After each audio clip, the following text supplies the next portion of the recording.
Good morning children. Online teaching class 2020-21 में आप सभी का स्वागत है। बच्चों, आज मैं आप लोगों को क्षितिज पाठ्य पुस्तक का मानवीय करुणा की दिव्य चमक पाठ पढ़ाने जा रही हूँ। इस पाठ के लेखक है सर्वेश्वर दयाल सक्सेना। पाठ को आरंभ करने से पहले मैं आप लोगों को इस पाठ के लेखक सर्वेश्वर दयाल सक्सेना जी के विषय में कुछ बताना चाहूँगी। सर्वेश्वर दयाल सक्सेना बहुमुखी व्यक्तित्व के साहित्यकार थे और इनका जन्म सन 1927 में जिला बस्ती, उत्तर प्रदेश में हुआ था। बस्ती से high school, Queens college Varanasi में अध्ययन करने के बाद एमए की परीक्षा इलाहाबाद विश्वविद्यालय से उत्तीर्ण की। वे अध्यापक, आकाशवाणी में सहायक प्रोड्यूसर के पद पर, साप्ताहिक पत्रिका दिनमान में उप संपादक तथा बाल पत्रिका पराग में संपादक भी रहे। सर्वेश्वर दयाल जी ने अपने साहित्य में मध्यवर्गीय जीवन की महत्वाकांक्षाओं, सपनों, संघर्ष, हताशा और कुंठाओं का चित्रण किया है। खूंटियों पर टंगे लोग पर उन्हें साहित्यिक अकादमी का पुरस्कार भी मिला। वे कवि, कहानीकार, उपन्यासकार, निबंधकार और नाटककार थे।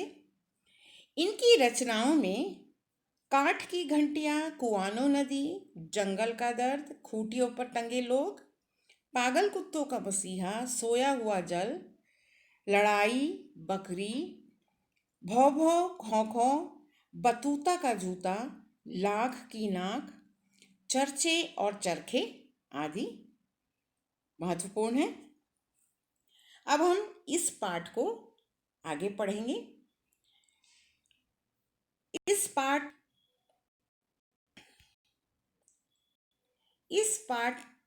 में लेखक ने फादर कामिल बुल्के के स्नेहल व्यक्तित्व को प्रकट किया है। फादर कामिल बुल्के विदेशी होते हुए भी स्वयं को भारतीय संस्कृति का एक अभिन्न अंग बनाया। भारत को अपना देश कहना, हिंदी भाषा के उत्थान के लिए संघर्ष करना, राम कथा पर शोध करना जैसी महत्वपूर्ण बातों की जानकारी देश की भावी पीढ़ी को देने के उद्देश्य से उन्होंने पाठ की रचना की।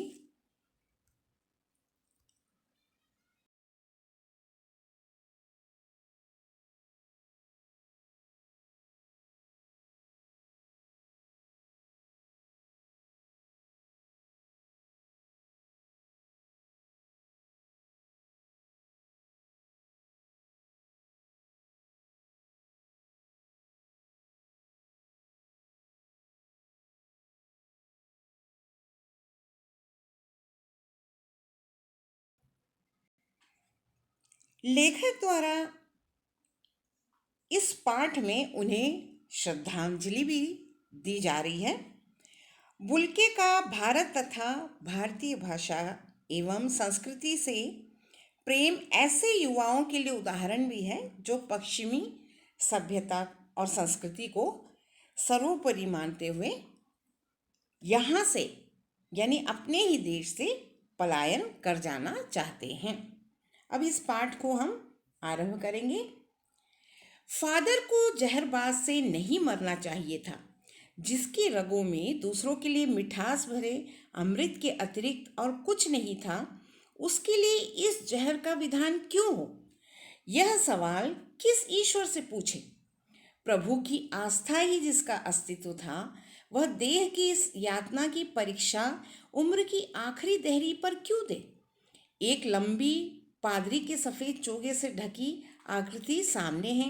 गोरा रंग, सफेद झाई मारती भूरी दाढ़ी, नीली आंखें, बाहें खोल गले लगाने को आतुर। इतनी ममता, इतना अपनत्व इस साधु में अपने हर एक प्रियजन के लिए उमड़ता रहता था। मैं 35 साल से इसका साक्षी था। तब भी जब वह इलाहाबाद में थे और तब भी जब वह दिल्ली आते थे। आज उन बाहों का दबाव मैं अपनी छाती पर महसूस करता हूँ। लेखक इस पाठ में कहते हैं कि फादर को जहरबाद का अर्थ होता है गैंग्रीन, अर्थात एक तरह का जहरीला और कष्ट साध्य फोड़ा। उनका ये कहना था लेखक का कि फादर को जहरबाद से मरना नहीं चाहिए था। उनके मन में हमेशा एक प्रश्न उठता था, यह प्रश्न कि किस ईश्वर से जाकर पूछे जिसके हृदय में हमेशा दूसरों के लिए मधुरता के अतिरिक्त और कुछ भी नहीं था, उसके लिए इस जहर का विधान क्यों। लेखक ये कहते हैं कि फादर के हृदय में हमेशा दूसरों के प्रति प्रेम भाव, मधुरता का भाव रहता था और उनके लिए ऐसा जहर का विधान क्यों बनाया ईश्वर ने। फादर ने अपने जीवन में प्रभु की आस्था और उपासना भक्ति में ही बिताया अपना सारा जीवन उन्होंने, लेकिन अंतिम समय में उन्हें अत्यधिक शारीरिक यातना सहनी पड़ी।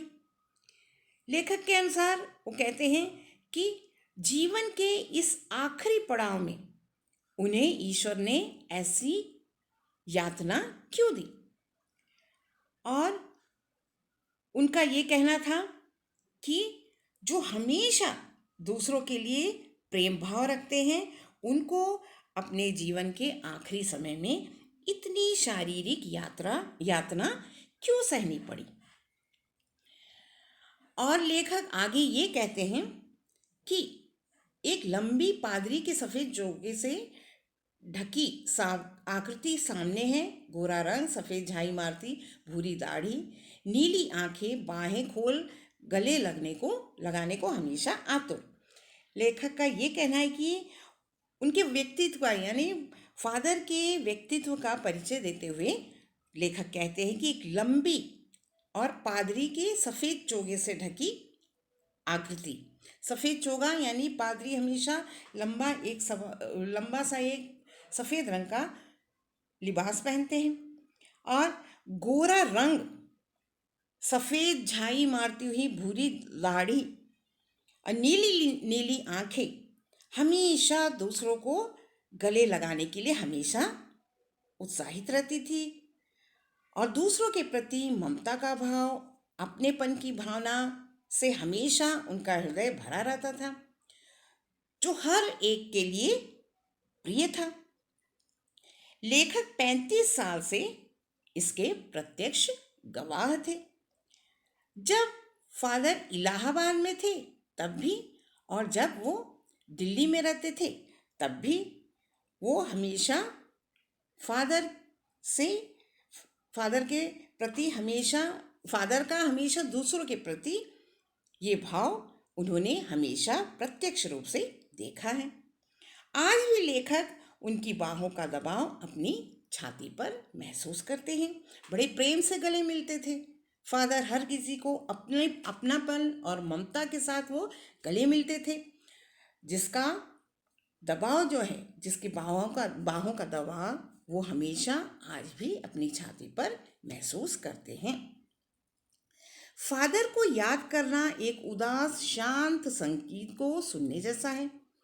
उनको देखना करुणा के निर्मल जल में स्नान करने जैसा था और उनसे बात करना कर्म के संकल्प से भरना था। लेखक कहते हैं फादर को याद करना एक उदास सा शांत संगीत सुनने जैसा लगता था। उनको देखकर ऐसा लगता था जैसे वो कोई पवित्र जल में स्नान किए हुए हैं। उनसे बात कर ऐसा लगता था जैसे कोई कर्म करने के लिए वो हमेशा तैयार रहते हो या उन्होंने कोई कर्म करने का संकल्प लिया हो। मुझे परिमल के वे दिन याद आते हैं जब हम सब एक पारिवारिक रिश्ते में बंधे जैसे थे और जिसके बड़े फादर बुल्के थे। लेखक को परिमल के वे दिन, परिमल एक साहित्यिक संस्था थी जिसमें बहुत बड़े बड़े साहित्यकार, कहानीकार सब उसमें एक पारिवारिक रिश्ते की तरह बंधे हुए थे। और जिसके बड़े जो है फादर थे। फादर हमेशा परिमल में जो भी गोष्ठियाँ होती थी, जो भी किसी भी रचना के विषय में किसी भी तरह की बहस जो कुछ भी होती थी, उस पर वो बेझिझक अपनी राय और सुझाव देते रहते थे। हमेशा वो एक परिवार के सदस्य की तरह जो है सबसे मिलते जुलते थे। हमारे हंसी मजाक में वह निर्लिप्त शामिल रहते, हमारी गोष्ठियों में वह गंभीर बहस करते, हमारी रचनाओं पर बेबाक राय और सुझाव देते, और हमारे घर के किसी भी उत्सव और संस्कार में वह बड़े भाई और पुरोहित जैसे खड़े हो हमें अपने आशीषों से भर देते थे। लेखक का ये कहना था कि परिमल जो संस्था है वहाँ पर जो भी साहित्यिक गोष्ठियाँ होती थी, जो भी जो भी वहाँ पर कार्यक्रम होते थे, वो उसमें निर्लिप्त रूप से शामिल रहते थे, हमेशा शामिल रहते थे। और हमारी गोष्ठियों में वो गंभीर गंभीर बहस भी करते थे। और जितने भी बड़े लेखक हैं, कहानीकार हैं, उपन्यासकार हैं, उनकी रचनाओं पर वो बेबाक राय देते थे और अपनी सुझाव भी देते थे। हमारे घर में लेखक का ये कहना है कि हमारे घरों में भी अगर किसी के घर कर कोई भी कार्यक्रम होता था, कोई भी उत्सव होता था, कोई भी संस्कार होता था, वह बड़े भाई और एक पुरोहित के जैसे हमेशा उसमें शामिल होते थे और अपने आशीर्वाद से हम सबको भर देते थे। मुझे अपना बच्चा और फादर का उसके मुंह में पहली बार अन्न डालना याद आता है, और नीली आंखों की चमक में तैरता वात्सल्य भी, जैसे किसी ऊंचाई पर देवदार की छाया में खड़े हो। लेखक कहते हैं कि मुझे अपने बच्चे की और बच्चे की याद आती है जब उसका पहली बार अन्न प्राशन का जो उत्सव हुआ था और फादर ने ही उसके मुंह में पहली बार अन्न डाला था। और लेखक कहते हैं कि उनके बच्चे के मुंह में पहली बार अनाज का जो दाना है फादर ने ही उनके बच्चे के मुंह में डाला था। तब उनकी नीली नीली आंखों की चमक में एक वात्सल्य सा उनको नजर आता था लेखक को, और उस समय ऐसा लगता था जैसे किसी ऊंचाई पर देवदार की छाया में वो खड़े हो। देवदार बहुत ऊंचा सा एक वृक्ष है और लेखक को ऐसा लगता था कि फादर जहाँ भी शामिल होते थे तो ऐसा लगता था कि वो किसी एक बहुत बड़े देवदार के वृक्ष के नीचे, उसकी छाया के नीचे खड़े हो। कहाँ से शुरू करें? इलाहाबाद की सड़कों पर फादर की साइकिल चलती दिख रही है। वह हमारे पास आकर रुकती है, मुस्कुराते हुए उतरते हैं। देखिए देखिए, मैंने उसे पढ़ लिया है और मैं कहना चाहता हूँ, उनको क्रोध में कभी नहीं देखा, आवेश में देखा है और ममता तथा प्यार में लबालब छलकता महसूस किया है। लेखक कहते हैं कि इलाहाबाद की सड़कों पर अक्सर उन्होंने साइकिल चलाते हुए फादर को देखा है। लेखक के पास आकर वो रुकते हैं, साइकिल से मुस्कुराते हुए उतरते हैं और कहते हैं कि उनकी रचना वो पढ़ ली है। लेखक के द्वारा जो भी कहानी हो या जो भी लिखा जाता है, जो भी रचना लिखी जाती है, उसे फादर ने पढ़ ली है और वो अपना विचार भी प्रकट करते हैं फादर। उनको कभी भी, लेखक का ये कहना है कि उनको मैंने कभी भी क्रोध में नहीं देखा। जब भी वो मिलते हैं बड़े जोश के साथ मिलते हैं, ममता और प्यार से लबालब जो है वो सबसे मिलते हुए लेखक ने उनको देखा है। अक्सर उन्हें देखकर लगता है कि बेल्जियम में इंजीनियरिंग के अंतिम वर्ष में पहुंचकर उनके मन में सन्यासी बनने की इच्छा कैसे जाग गई, जबकि घर भरा पूरा था, 2 भाई, 1 बहन, माँ, पिताजी सभी थे। अक्सर लेखक कहते हैं कि अक्सर जब भी मैं फादर को देखता हूँ तो मुझे ऐसा लगता है कि बेल्जियम में इंजीनियरिंग के अंतिम वर्ष में पहुंचकर मन में एकाएक सन्यासी बनने की इच्छा उनके हृदय में कैसे जाग गई, जबकि उनका भरा पूरा एक परिवार था। 2 भाई भी थे, एक बहन थी, माँ, माताजी, पिताजी सभी थे उनके साथ। लेखक को ये लगता था कि आखिर ये अपना देश छोड़कर ये भारत कैसे आए और इनके मन में सन्यासी बनने की इच्छा कैसे जागृत हुई। अब इसके आगे का अनुच्छेद हम अगली कक्षा में पढ़ेंगे।